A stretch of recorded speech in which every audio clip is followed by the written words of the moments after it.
ഇതെന്താണ് മുട്ടയൊക്കെ പിടിച്ചോണ്ടെന്നല്ലേ?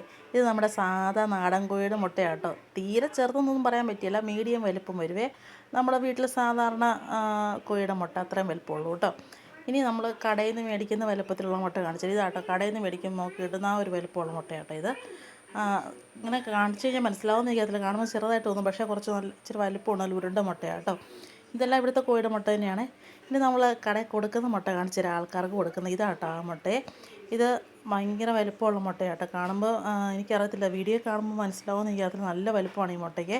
ഇങ്ങനെ കാണുമ്പോൾ നമ്മളിങ്ങനെ 2 ഉണ്ണിയൊക്കെ ഉള്ള മുട്ട പോലെ തോന്നില്ല, അത്രയും വലിപ്പമുണ്ട് കേട്ടോ. ഇത് നമ്മുടെ കോഴി തന്നെ ഇടുന്ന 6 കോഴി ഇങ്ങനത്തെ മുട്ടയാട്ടോ ഇടുന്നത്. ഇത് മാത്രമേ നമ്മൾ കടയിൽ കൊടുക്കുകയുള്ളൂ. മറ്റേത് രണ്ടും നമ്മൾ വീട്ടിലെ ആവശ്യത്തിനെടുക്കുക കേട്ടോ ചെയ്യുന്നത്. അപ്പോൾ ഇത് നമ്മൾ കടയിൽ കൊടുക്കുക, അതുകൊണ്ട് തന്നെ നല്ല ഡിമാൻഡാണ്. കടയിലെ മുട്ടയേക്കാളും വലിപ്പമുണ്ട് കേട്ടോ. അപ്പോൾ പെട്ടെന്ന് തീർന്നു പോകും കേട്ടോ. അപ്പോൾ വലിപ്പ വ്യത്യാസം ഒന്ന് കാണിക്കാമെന്ന് വിചാരിച്ചിട്ട് ഞാൻ കാണിച്ചാണേ. ഇത് ഞാൻ പൊട്ടിച്ച് കാണിക്കാവേ. ഇതിനകത്തുണ്ടല്ലോ വലിപ്പം കാണുമ്പോൾ 2 ഉണ്ണിയുണ്ടെന്നൊക്കെ തോന്നും കേട്ടോ, പക്ഷേ ഇല്ല കേട്ടോ, ഒറ്റ ഉണ്ണിയുള്ളേ. അത്യാവശ്യം കുറച്ചധികം വൈറ്റും പിന്നെ സാധാ ഉണ്ണിയുടെ വലിപ്പത്തിലുള്ള ഒരു ഉണ്ണി മാത്രമേ ഉള്ളൂ കേട്ടോ. ചില മുട്ട വലുതാണെങ്കിൽ അതിനകത്ത് 2 ഉണ്ണിയൊക്കെ കാണാമല്ലോ, പക്ഷേ ഇതുവരെ ഇങ്ങനത്തെ ഇത്രയും വലിയ മുട്ടയാണെങ്കിൽ അതിനകത്ത് ഞാൻ 2 ഉണ്ണിയുള്ള ഒരു മുട്ട പോലും എനിക്കിതുവരെ കിട്ടിയിട്ടില്ല കേട്ടോ. എനിക്ക് കിട്ടിയിട്ടില്ലെന്നേ ഉള്ളൂ. ആർക്കെങ്കിലും കൊടുക്കുന്നവർക്ക് കിട്ടിയിട്ടുണ്ടോ എന്ന് എനിക്കറിയത്തില്ല. ഞാനിതുവരെ ഒന്നിനകത്തും കണ്ടിട്ടില്ല കേട്ടോ. ഞാൻ സാധാരണ ഇത് കുറച്ച് നാൾ ഉപയോഗിച്ചായിരുന്നു, അന്നേരം ഒന്നും ഇതുവരെ കിട്ടിയിട്ടില്ല കേട്ടോ. അപ്പോൾ അത്രയേ ഉള്ളൂ, അത് കാണിക്കാമെന്ന് വിചാരിച്ച് വന്നാണേ.